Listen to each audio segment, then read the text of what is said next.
This is based on the book by the same name. The program structure is as follows. First, we start off with meditation. This is followed by the lecture. We have a questions and answers session scheduled after the lecture. After the questions and answers session, we conclude the program. For the questions and answers session, please post your questions in the Facebook and YouTube chat or comment section in the live video. This program continues on every Wednesday at the same time, that is, 2 p.m. Coordinated Universal Time or Greenwich Mean Time. This translates to 7:30 p.m. Sri Lanka and India time. Please note and convert this time to your local time and join us every week for this enlightening Dharma Talks series by a very erudite monk. Today's lecturer has a bachelor's degree in Buddhist philosophy and religious studies from the Buddhist and Pali University of Sri Lanka. Also, the Venerable has studied under guidance of notable teachers for 5 years. Now we invite the Most Venerable Teacher to start the meditation session, followed by the Dharma talk and questions and answers session. The meditation session will start now. This will be followed by the lecture.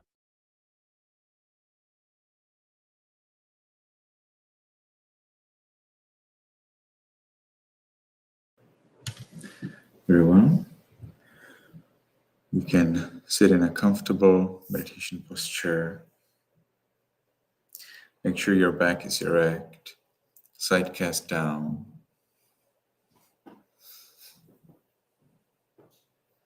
We will meditate 10 minutes, and we can start by a determination.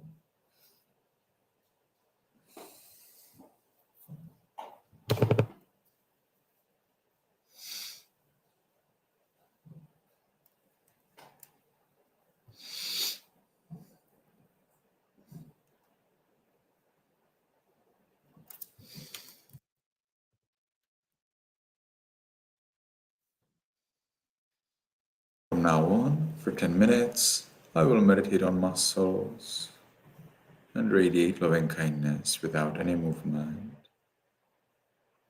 From now on, for 10 minutes, I will meditate on muscles and radiate loving kindness without any movement.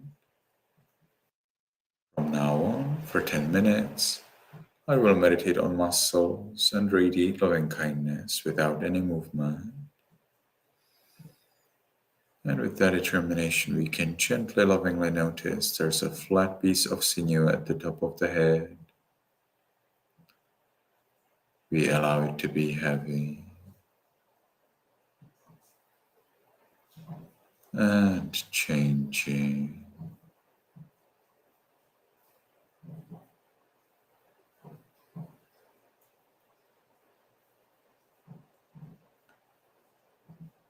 We continue in this manner to the forehead, eyes, nose, lips,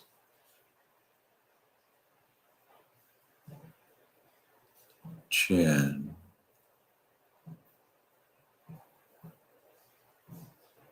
cheeks, ears, back of the head,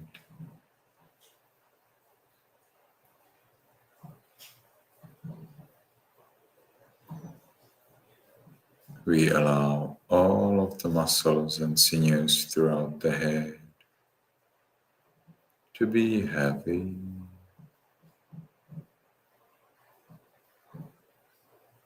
and changing.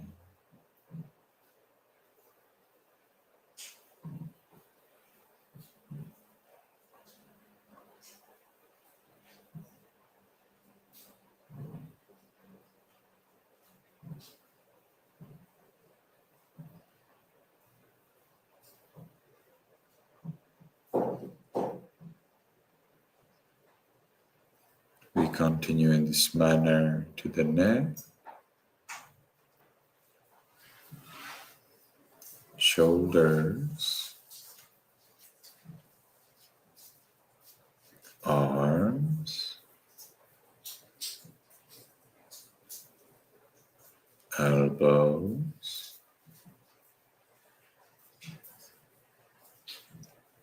forearms,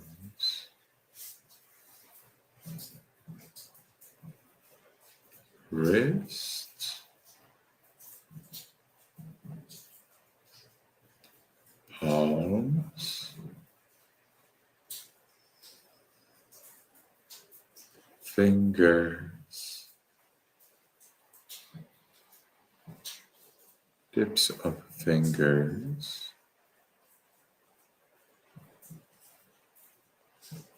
chest, abdomen, back,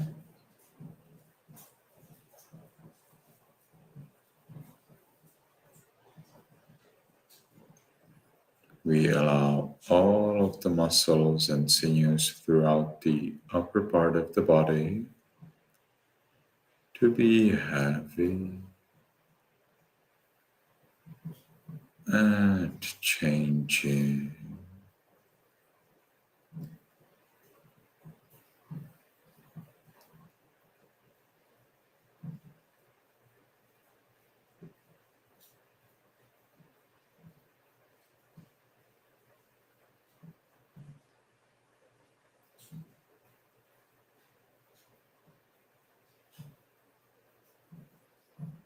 We continue to the buttocks,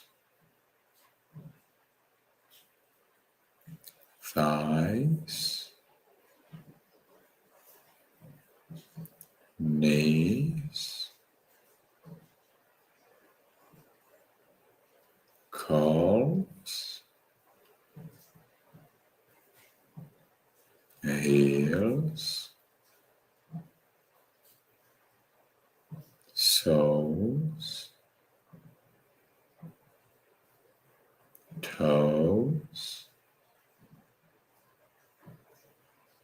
tips of toes,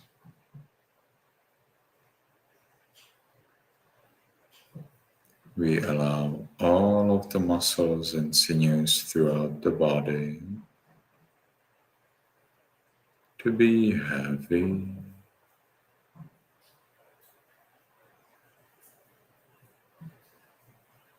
and changing.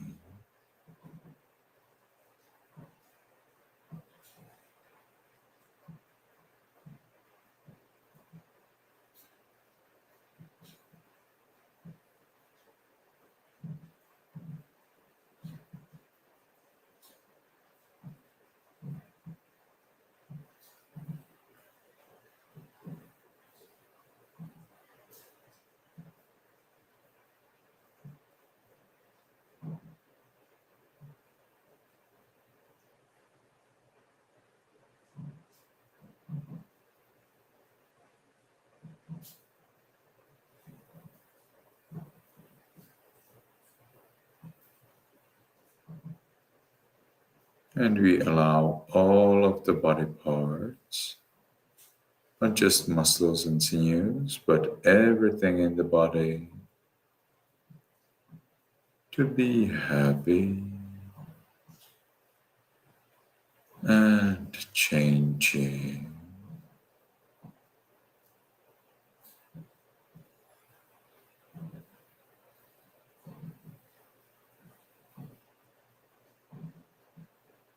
And we enjoy this change. We enjoy this freedom from worry about the body as we give the freedom to the body to be the way it is. We ourselves achieve freedom from worry about the body.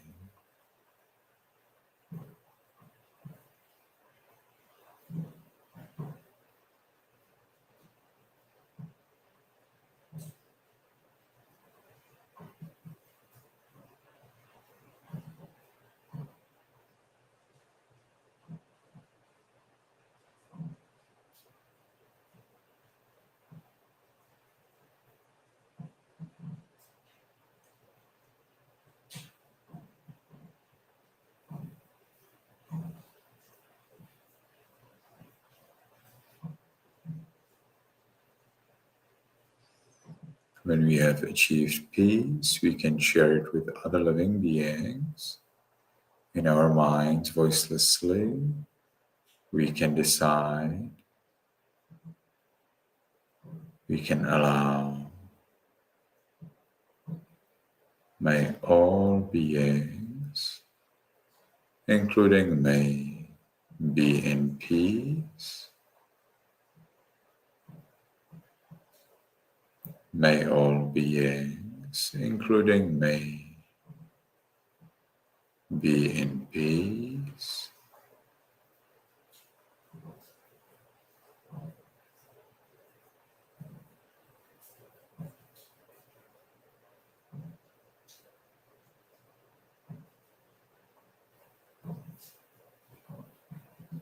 May all beings, including me, be in peace.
Now, because the time for this sitting is finished, we can make the last determination in our minds voicelessly. From now on, I will always be calm. From now on, I will always be calm. From now on, I will always be calm. And with that determination, we can slowly, mindfully change the way of our sitting.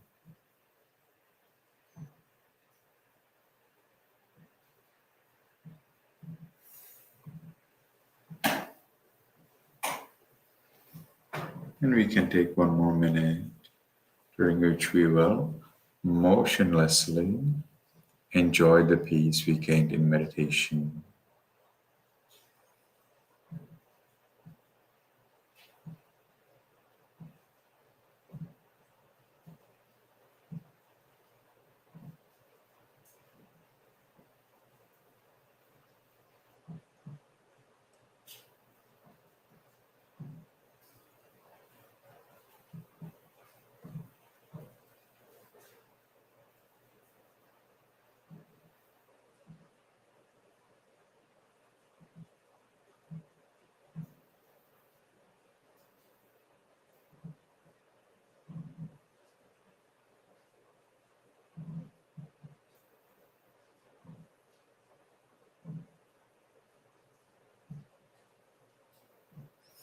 Very well.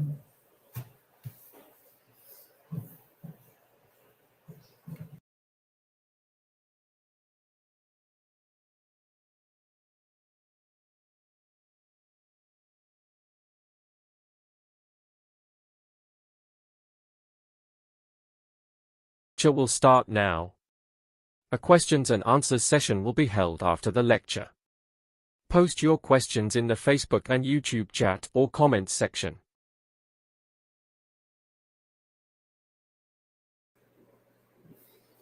Okay, so previously I had some problems with sharing the screen. Let's see if I can do better today.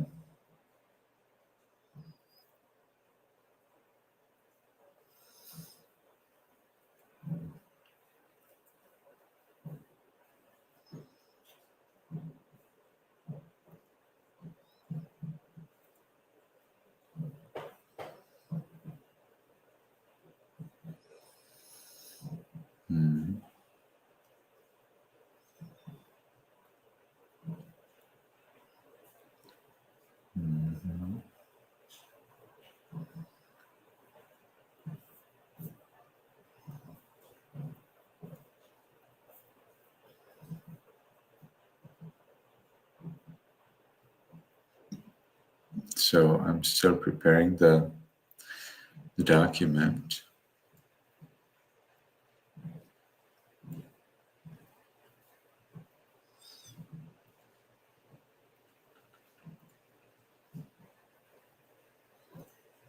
All right, now for the second time, it seems it's better. So previously I was talking about the problem of wishing another life. Wishing another particular life or any life is a problem. The problem is that until we wish for another life, there will be another life. And with it, there will be birth, old age, illness, and death, and yet another life. But the main problem of wishing another life is that even if the next life is reliable, peaceful, pleasurable, and so on, starting from the life after the next, we may be born as an animal, in hell as a ghost, and we cannot really know whether that will happen. We may increase some chances for successful next life, but it's a little harder for the life after the next.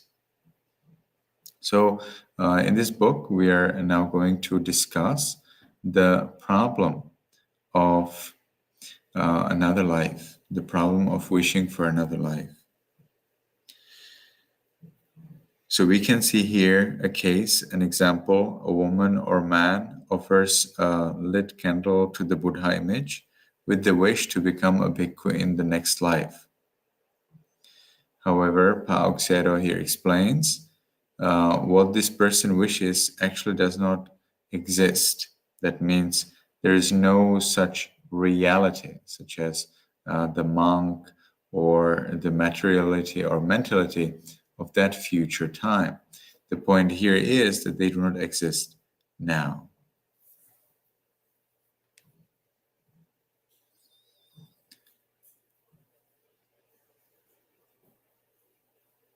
All right. Then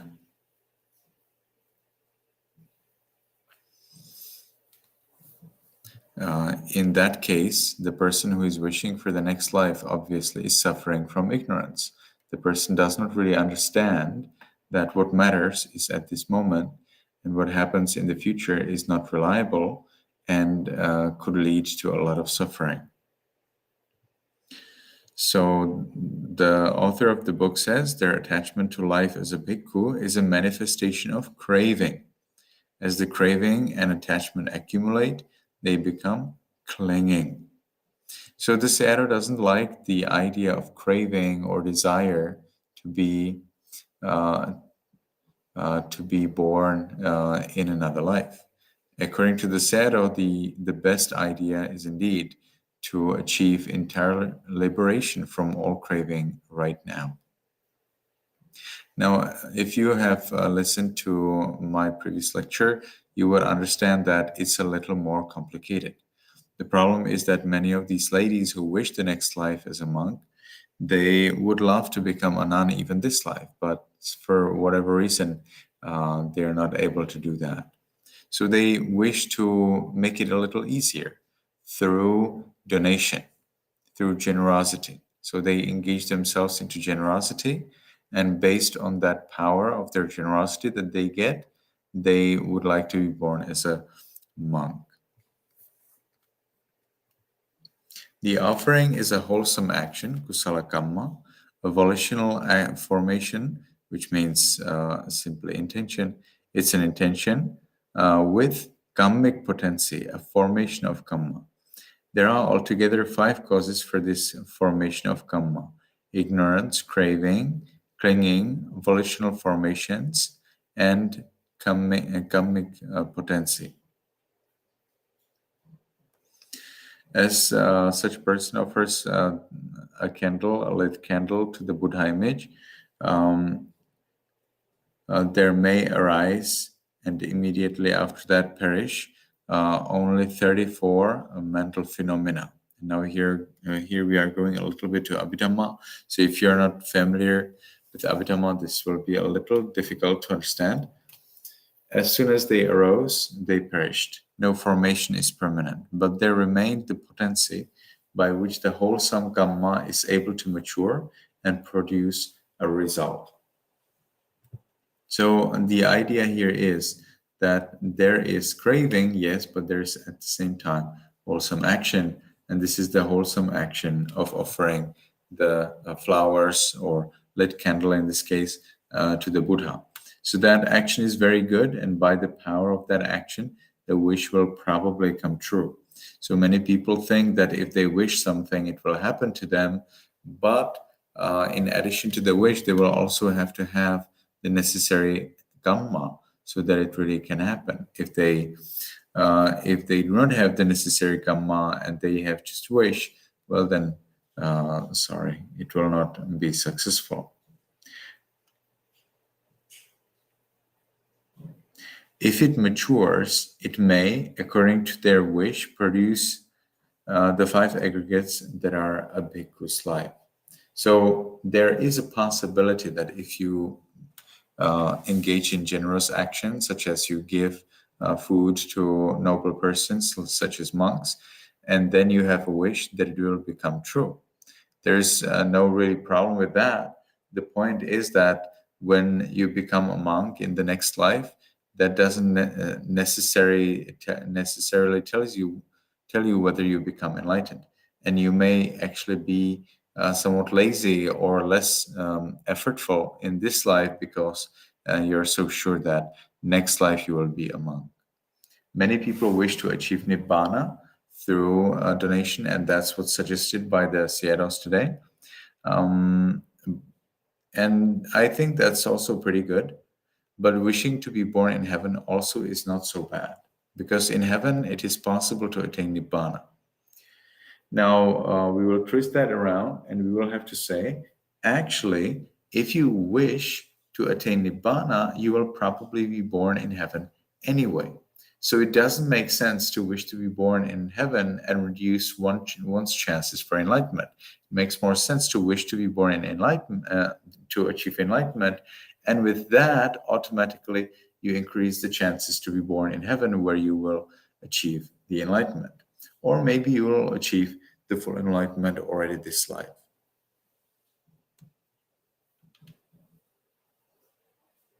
The potency of 𝗀𝗯𝗀 does not as such underlie the continuity of mentality and materiality.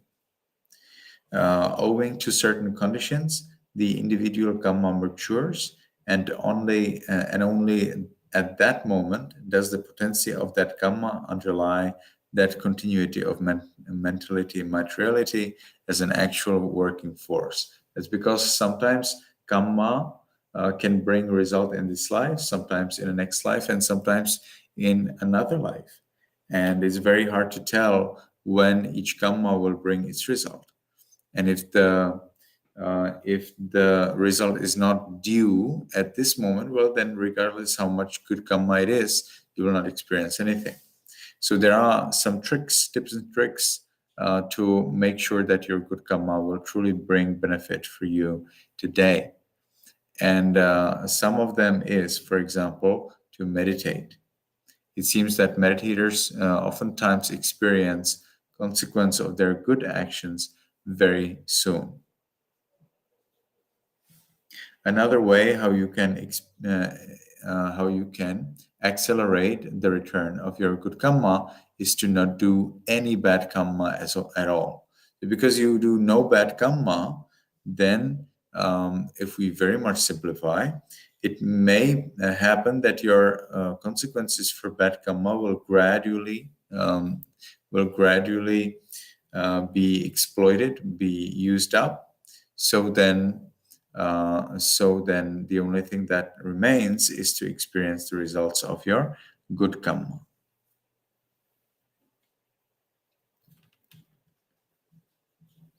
The tune of a lute is not waiting inside the lute, but arises owing to conditions, the physical components of the lute and the musicians playing on it.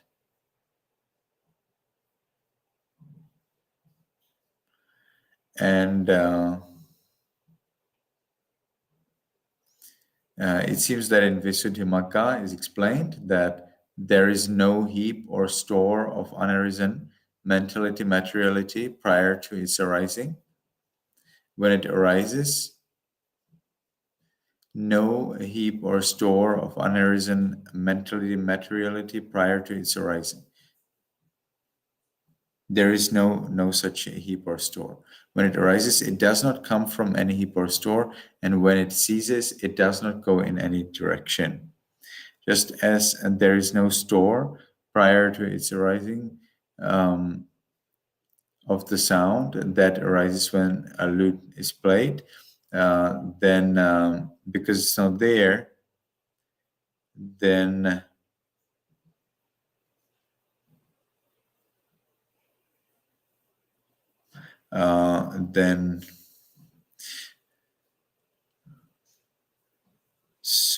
just as there is no store of the sound that arises when a lute is played. Okay, it is brought into being owing to the lute, so that sound, the lute's neck, and the man's appropriate effort. And having been, it vanishes. So too all material and immaterial states, note having been, are brought into being. Having been, they vanish.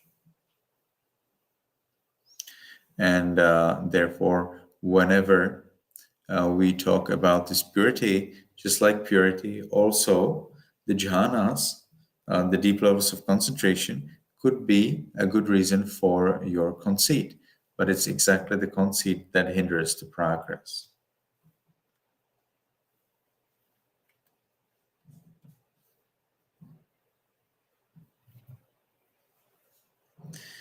Here we have the summary of who is a noble disciple. So that's a disciple of the Buddha. And in addition to that, he's also a disciple of what is the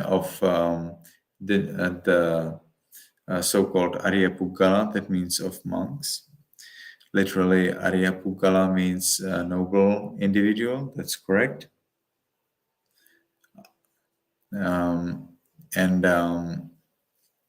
Then we will be looking at the 8 noble individuals. So there are 8 noble individuals, and they are distinguished according to the level of practice towards the ultimate enlightenment. So it starts with the one who tries to become a stream enterer but is not stream enterer yet.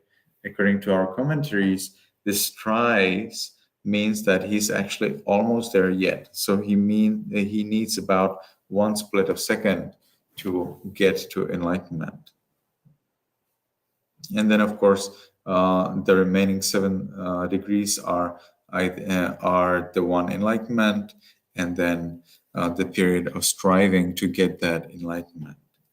So based on where the person is the person already enjoying in that world of enlightenment, or is that person still in the interim, in the cleft between the left and right hemisphere of the planet?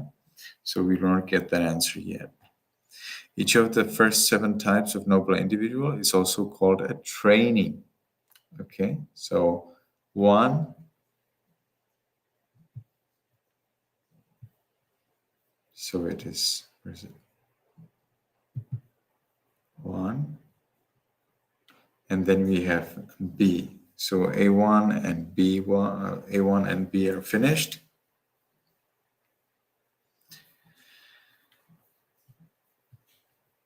Okay, let's continue.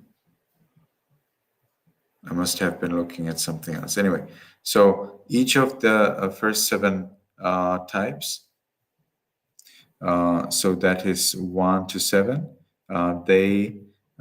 they're called the trainees. So they are not fully enlightened, and the number 8 is fully enlightened. So we can see here that the Sierra is providing additional knowledge, additional information in the footnotes. The Buddha uses noble disciple Arya Savaka to refer also to the bhikkhu who has undertaken the threefold training, Sila Samadhi Panya, but has not yet become a noble individual. Such a person is in the commentaries referred to as the good ordinary person. kalyana potujjana. And here the interesting point is where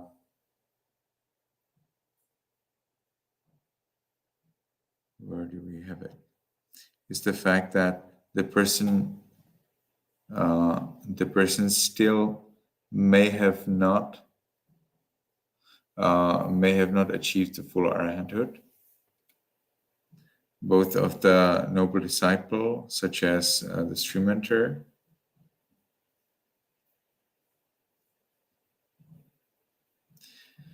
and someone who is not a fully enlightened person yet.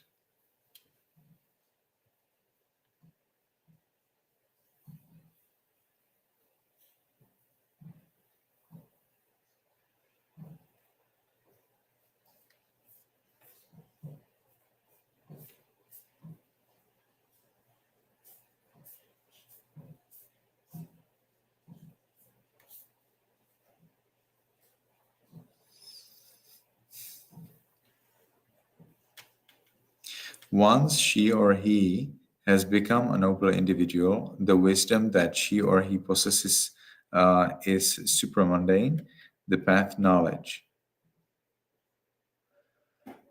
It takes nibbana as an object and eradicates defilements. It's true that it is possible to talk in terms of nibbana, taking nibbana as an object, but nibbana itself, however, is unconditioned. So there is the simile of a path that leads towards a mountain, and then the mountain and the path are totally different. But still, by walking over the path, it is possible to reach the mountain. Similarly, following the Eightfold Noble Path, it makes it possible to achieve one of the 4 levels of enlightenment. Then when the person is enlightened, there is a little test how to find out whether the person is truly enlightened. And that is an instruction to enter it again. So the student learns from the teacher that it is possible to actually come back to this phenomenon called nibbana. How do you do that? You come back to the deep level where you see the arising passing, very fast arising passing of consciousness, and then you look at the clock. You see from now on for 20 minutes, I don't need these arising passing moments of consciousness. And then you can close your eyes if you want. And then 20 minutes runs away as if it was half of a second. So you do not actually experience anything during those 20 minutes. And then you just get up, nothing special. So the point here is that it's possible through determination to enter Nibbana again for, theoretically, for every person who has achieved at least the first level of stream entry.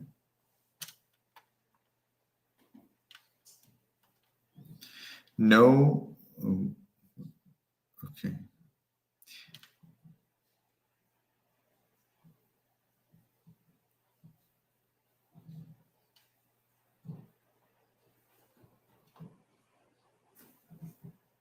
Okay, so these are still we are here still talking about the characteristics of the educated person. So the educated person also has no skepticism about the triple gem, about karma, past lives. And a noble person also will not be born in the bad destination. But here that would imply that we are here talking only about stream mentors.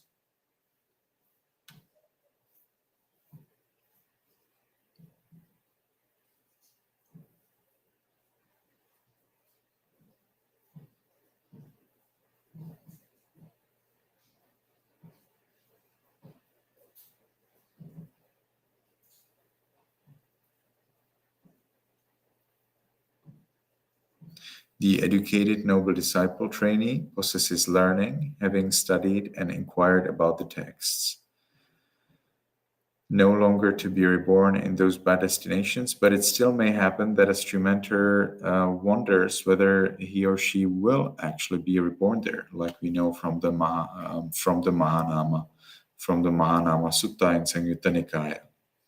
And the person who's stream enter is sure that they will become fully enlightened very soon.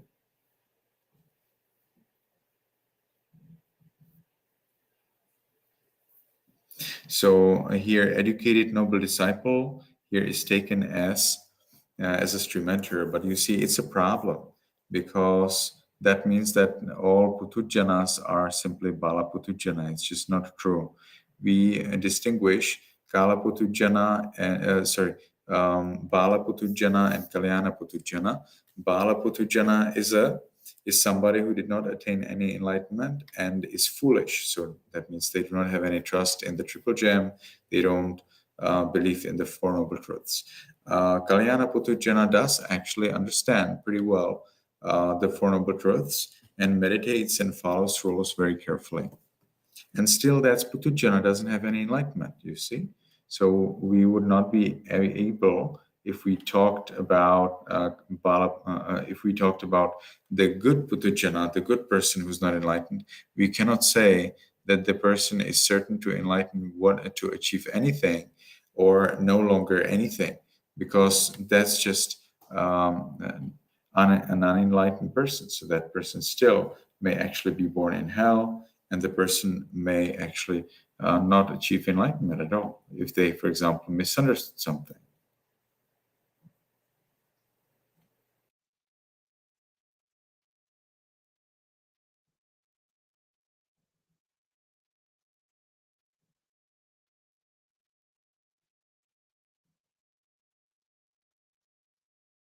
Okay.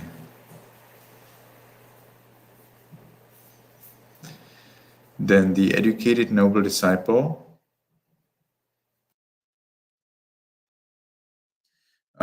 who sees noble ones, who is in their noble Dhamma skilled, who is in the noble Dhamma discipline, does not regard materiality as self, nor self as having materiality, nor materiality as in self, nor self as in materiality. And the same thing will be applied for perception, formation, and consciousness. The person who's a noble disciple does not go around, does not circle around materiality and the other four mental precepts.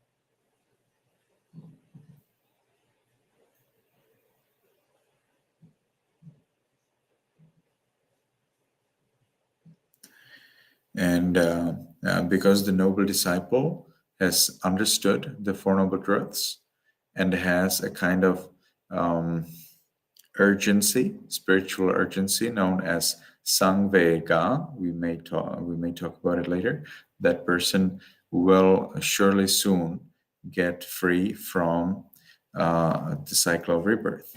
And they start by detachment from the five aggregates.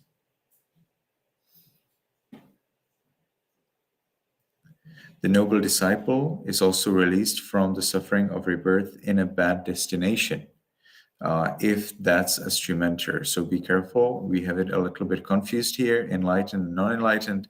In fact, the non-enlightened person is not sure for anything at all. So that's a very big difference, and unfortunately the book does not distinguish them properly. Non-returner is reborn in the fine material world. So at the third level of enlightenment, you're sure that you will not be born in the world of sensual pleasures, but you still may be born in the world of so-called Brahmas. And you may become an arahant there. The noble disciple who is an arahant, at death, for him or her, there will be no more existence of materiality, no more five aggregates.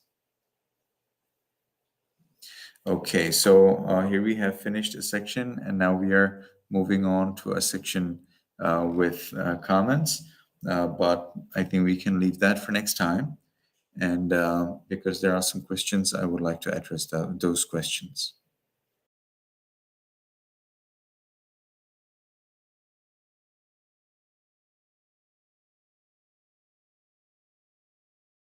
Questions and answers session will start now. Post your questions in the Facebook and YouTube chat or comments section.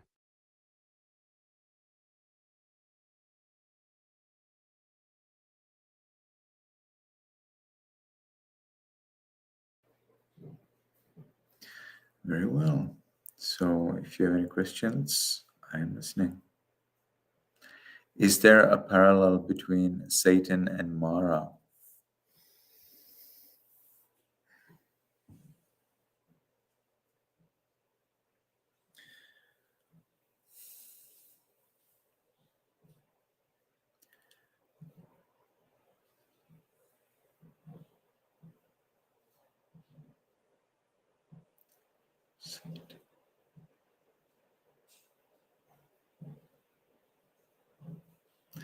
We could definitely draw one, but hard to tell whether it's a real one. Is it possible that the concept of Satan simply appeared because such is the nature of the mind, that the mind will always want to create an enemy to something that's good in a story, and especially in a story that describes the world? Or is there truly a Satan? And I do not see any reason why there should be a parallel. I personally believe that they're totally something else. In my understanding of Christianity, Christianity appeared as a worship of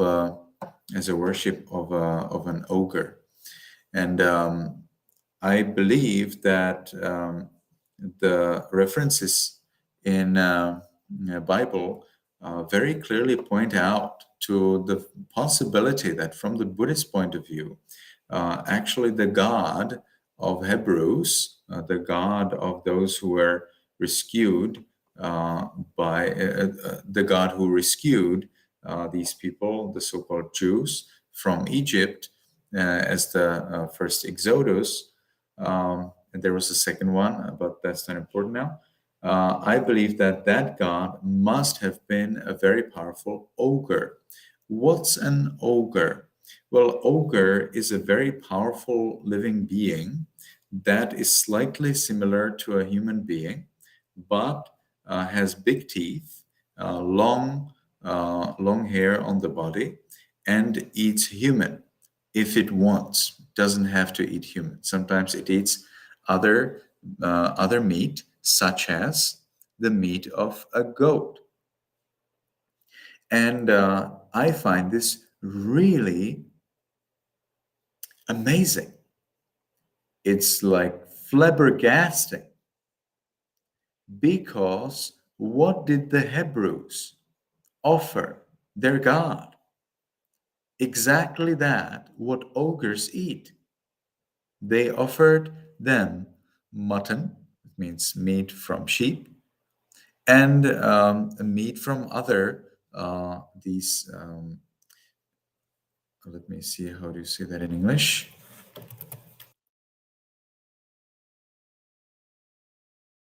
Ungulates. Do you know what that means?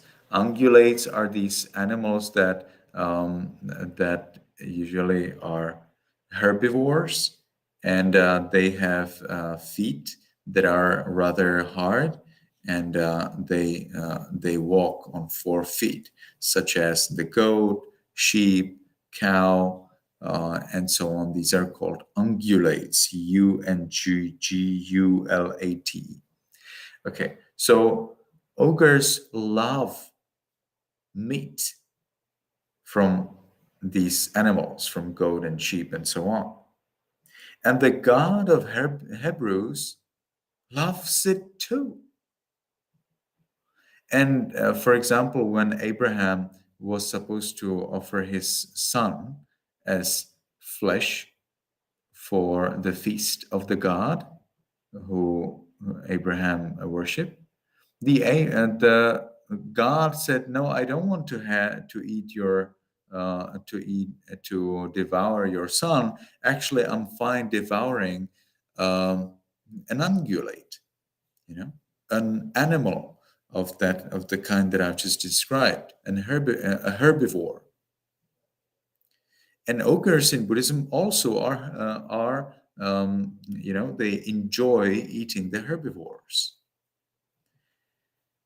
And so another point is that in Buddhism, ogres are able to shower. They're able to shower fire, like a storm of fireballs. And that's exactly what the Hebrew God did when he bombarded Sodom and Gomorrah by fire, by the shower or by the storm of fireballs. And in Buddhism, we do not have any other living being who can do that. Yeah.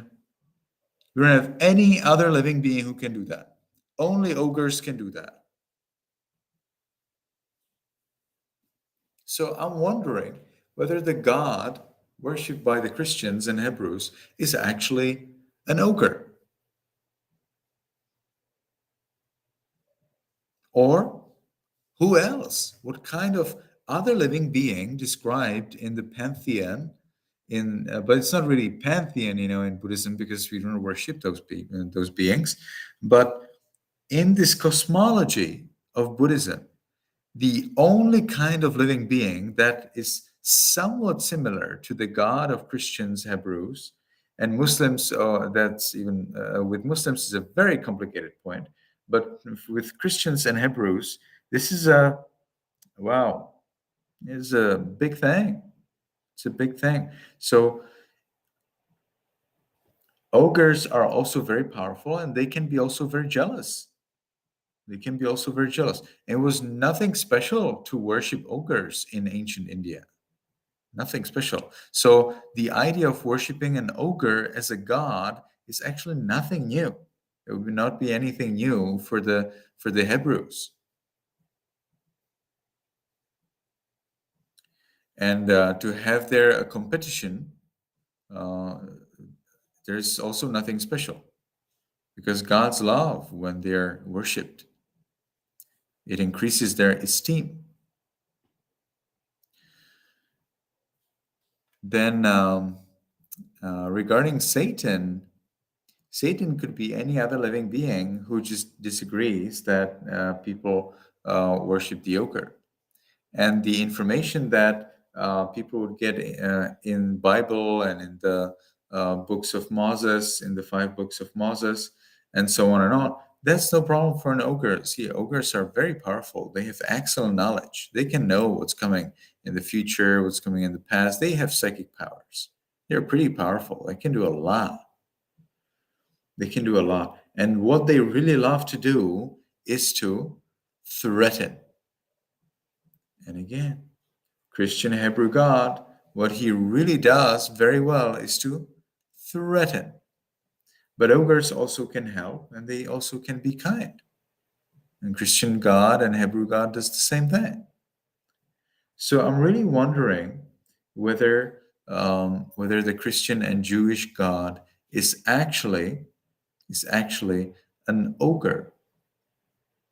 But for me, the most surprising point is the meat. The desire to eat meat is so interesting. Why, for example, would the Hebrew or Christian God desire to eat exactly that kind of meat that ogres eat and that no other living being, particularly likes to eat? Why wouldn't the God love to eat something else? For example, apples or honey or, I don't know, plants or stones. Why wouldn't that God, for example, eat pearls or jewels? I don't know. I don't know. I'm just wondering, why is there this similarity? And then there is this story from, who's that?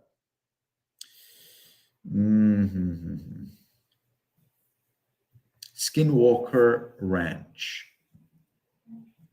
Have you ever heard of Skinwalker Ranch? In Utah, in the US. There's a ranch called Skinwalker, and there have been very interesting, mysterious things happening. You may like to see some documentary about that. There are various documentaries, some older, some newer, and they provide a little bit of clue of what's going on in the Skinwalker Ranch. And you write it the way how you hear it, indeed. SKINWALKER, Skinwalker Ranch. And in this Skinwalker Ranch, there are some very interesting phenomena which very clearly show that there is a God in charge of that area, and that God doesn't like anyone else to be in charge of that area. And that God is not a Christian God, but his behavior is very similar, not only to the Christian God, but also to a Buddhist ogre. For example, he loves meat. He loves meat. And what kind of meat? Of course, from ungulates, from cows, cattle, from sheep, and so on. That's the kind of meat that the living being in Utah's Skinwalker Ranch loves, just like the Christian and Jewish God loves exactly that. Now, why did I say that the Muslim God is a problem? Because I feel that Muslims actually worship two gods. Yeah. Would you believe that? It's exactly what the Muslims always worry, right? That they want to worship one God. No, I tell you, Muslims worship two gods. They worship two gods. They don't even know that. So I will now explain you a little bit of Islam. So Islam contains two very different descriptions of God. One is the God who eats meat, just like the Hebrew and Christian God. And then there is a God who is Akbar, better. So there are two. One that eats meat and one that's better. The God that's better is very different. Whatever you think about that God, he's better than that. So if you think that the God eats meat, he's better than that. And that's where you get two gods in Islam. Now, does every Muslim pay respect to the God who eats meat? Or do they pay respect to the God who's better? That I don't know, because I'm not a Muslim. But you can ask, do you worship the God who eats meat? Or do you worship the God who's better? Probably they will tell you they worship the God who is better, but then they run into the problem that their God actually eats meat. Whenever I ask Muslims, so when you offer this meat to the God, did the God ever take that meat and eat it? They never reply. Go. Finished. No more talk. End of talk. Disappeared. No answer. You see? It's a problem. It's a problem. Muslims worship two gods. Now, but they're most welcome to come and explain to me. My email is 𝗀𝗋sarana@gmail.com, and they can explain to me how does their God eat meat and at the same time doesn't eat meat. And if the God doesn't eat meat and doesn't want any meat and doesn't like meat and is not related to any meat at all, then why do you sacrifice a particular kind of meat? Why don't you sacrifice honey or sugar or ghee or butter or oil? 5 things that are very good to sacrifice to the greatest, to the highest gods. Anyway, interestingly, in Islam, the God who does not eat meat, the one who's better, is very similar to the Buddhist Dhamma. Because just like in Buddhism, Dhamma, as the law of the world, is indescribable. Monks are actually not even allowed to think about the world. And Dhamma is the law of the world. So monks are not even allowed to think or to try to understand the world, because the world is beyond the ability of monks to understand it. And in the same way, the Allah who is better is indescribable, and it's not possible to understand the nature of Allah. Also, the Allah is the origin, is the cause of everything in the world. In the same way, Dhamma, the law, is behind everything in the world. So I see there are some very interesting similarities. But be careful, Dhamma does not eat meat, and we do not sacrifice any meat to Dhamma. All right. You may like to know that I actually spoke with a Muslim, and that Muslim agreed with me when I described to him the nature of Dhamma as the jewel that Buddhists worship, that even the Buddha worships. Then he said that actually is exactly what is Allah. We did not discuss with that particular one. We did not discuss why would Allah love to eat meat, but that was out of topic. That was anyway off topic a little. Okay, so now when we come to the problem of Satan, we are coming to a very big problem, because Satan in Christianity apparently has two meanings.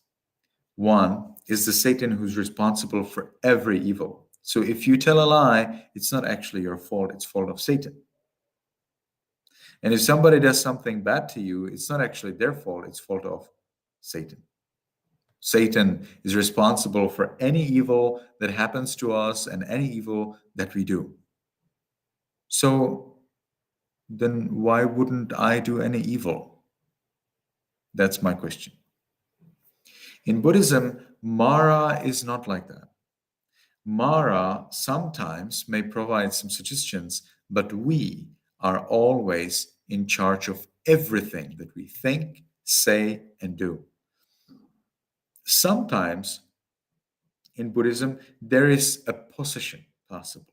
That means a Mara or another demon can enter the body of the person, temporarily delude the mind so that the mind is inactive, and take care of that body as if the person just continued a normal life until they do whatever they want, and then they move on and they do something else.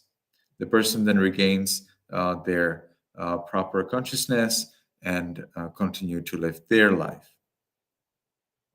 But I would suggest that these positions are rare and that they are temporary.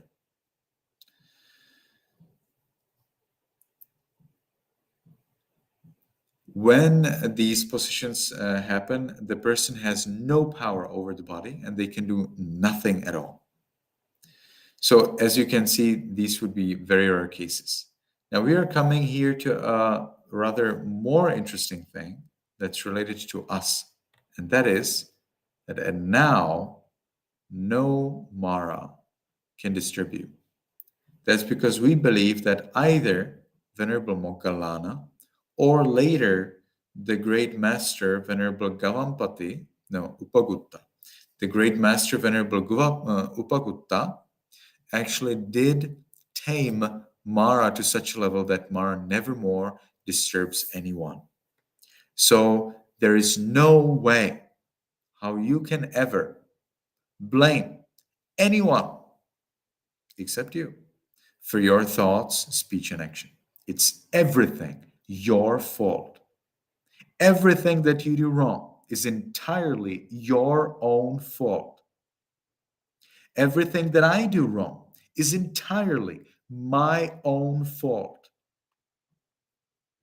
No way to blame.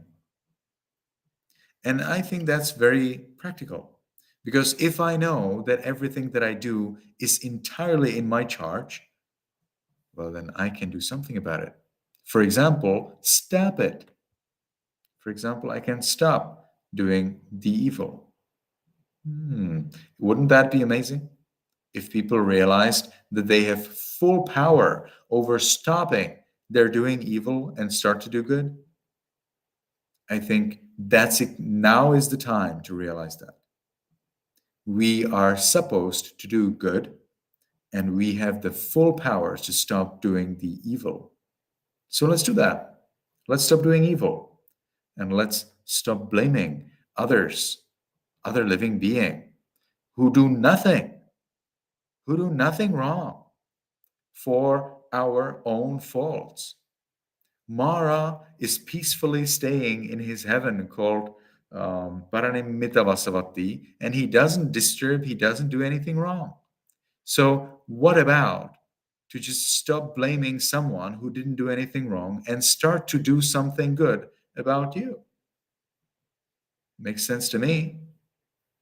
And so we do not believe that there is any Satan or any other living being who's in charge of our speech, action, or thoughts. We are in charge, and we are entirely empowered to become a good, noble person. So now is the time to start taking our responsibility and do the good thing. And that's how Mara is very different from Satan today, because Mara does not affect anything and anyone, whereas Satan, according to Christianity, does affect everything and everyone. So that's the big difference. Okay, let's move on to the next question. Can you ordain if you are in a bankruptcy or in a debt? No way. But there is a trick. There is a trick how you can do that, and that is transfer the debt to someone else. If you can write a contract with someone else who will certify legally, it will have to be legally approved, that they take the debt on themselves and thus free you from your debt, then you don't have the debt. It's just that simple, right? And then because you don't have the debt, with permission from your parents, and if your body is entirely healthy and complete, normal body, that's the point. Your body needs to be normal, not too high, not too small, not too, you need to have both hands, both legs, you need to have 5 fingers on each hand, you need to have 5 toes on each leg, you cannot have any diabetes, diabetes maybe, but you definitely cannot have eczema, you cannot have epilepsy, you cannot have what else? Yeah, there is quite a list of diseases and things that you cannot have. So when you become a monk, it's necessary that you are very healthy and full of complete, in your body, including your sexual organs. Everything must be just perfect. And then you're eligible for ordination. Otherwise, sorry. And so I would like to recommend, especially to the young men. Young men are the best, most eligible for being ordained. As soon as you wait, if you say, I don't need to, I can become a monk after 50 years. Then after those 50 years, you come to me, they will say, you have some eczema. Something's not right with your health. And sorry, you won't become a monk. So better become a monk right now, when you're healthy, when you're complete.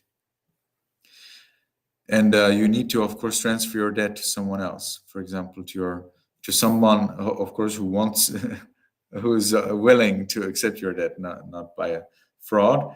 And it needs to be legally all right. It needs to be legally completed. You cannot just tell somebody, so you're taking my debt, bye-bye. Not at all. That doesn't work. It must be legally approved transfer of the debt. Then you can come and become ordained. All right, let's continue. Next question.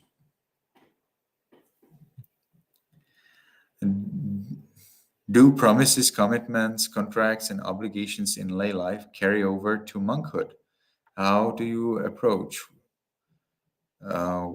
That I don't understand that question. The second one. Anyway, I'll address the first one. So promises, commitments. If you already gave the person, if you already took something from the person and you promise that you will return it to them, then yes, then you have a debt and you cannot become a monk until you repay that debt. Again, what you could do is you could transfer that debt to someone else and become a monk, or you could simply repay the debt. Of course, I hope that those wise out of you already realized that if you pay the debt, you can become a monk. And regarding contracts, if you promise that you will do something, then that actually doesn't matter in Buddhism. You promise to do something and then you don't do it, it doesn't count as a lie. What counts as a lie is always related to the past. Could relate to the present, but never to the future. Whatever you say about future never counts as a lie. If you say, tomorrow I will fly by psychic powers, it doesn't really say anything, because you did not say that you have the psychic powers now, and there is a possibility that you will actually get the psychic powers and that you will really fly. So no problem with a promise. No. And broken promises, no problem at all. The problem is rather practical, because if you promise things and then you break your promises, people will not believe you. So they will then not also promise anything to you, or they will break their promise when they give it to you. You know, there's a country in this world where I stayed for a few years and where this is unfortunately too common. People promise and they don't do it. Why? Because they have learned that if somebody else promises to them, they also don't fulfill it. It's so bad for the society. The society is then broken. It's ugly. It's a very bad society when people promise things and they do not fulfill them. Not okay. So I don't want to recommend that to you. But if you break a promise, then actually it's no breaking of any of the precepts or rules, even for monks. If I promise you, for example, that the secret, suppose you tell me a secret, that I will never tell anyone the secret, and then I just, next day I see my friend and I tell them all of that secret, or I publish it in YouTube, no problem. I have no offense. I did not break any of my 91,805,036,000 rules. Okay, let's continue to the next question, if there's one. Can you break a promise inappropriate for a monk made as a layperson? I'm trying to understand that question. Can you break a promise inappropriate for a monk made as a layperson? How can honesty, commitments, obligation, and ethics be handled in this transition? I think I've already answered that. So what you have promised doesn't really count. You can break your promises, but be ready that you are setting up a very bad example, and that the other people will not believe you even after you become monk, because they will remember how you promised to them something and you didn't do that. Otherwise, I'm not really sure if I understand your question. So you will have to provide a specific example, and then we will discuss that specific example. You can also send me an email to my email address, 𝗀𝗁𝗁@gmail.com, and maybe we can meet privately, and I can help you better navigate your issue. Okay, let's continue to the next question, if there is one.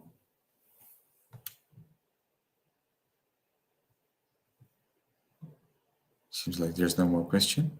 It's possible. That's the last question. Thank you very much for that comment. Very well. And the time's up anyway. It was a pleasure to communicate with you all. This time is very challenging for me. I'm very tired by this time. So thank you for your patience and understanding. Next week, we will still meet. At this time. But be ready that next week it might be the last time that we meet at this particular time. Then I hope to move to the US. My time will change literally upside down, because it's exactly 12 hours different from the time zone here. And so then we will probably follow a different schedule and we will meet at a different time. So we shall see. Thank you everyone for coming. May you be happy, may you be healthy, and may you soon attain the eternal bliss of Nibbana. Concludes today's lecture on the workings of karma. This series is held every Wednesday at the same time, that is, 2 p.m. Coordinated Universal Time or Greenwich Mean Time. This translates to 7:30 p.m. Sri Lanka and India time. Please note your local time and join us every week. Let us take a moment to share merits with everyone now. Stay tuned for more content like the workings of karma. We are working hard to bring practical insights from Buddhism to improve your lives and the world at large. To get notified about new releases and also to help us spread the word, if you haven't already done so, please consider liking, sharing, subscribing, commenting and turning on notifications. Also please consider watching some of our other content. We also have content in other languages too. Also, please consider subscribing to our other language channels. Hoping to see you again in our live programs.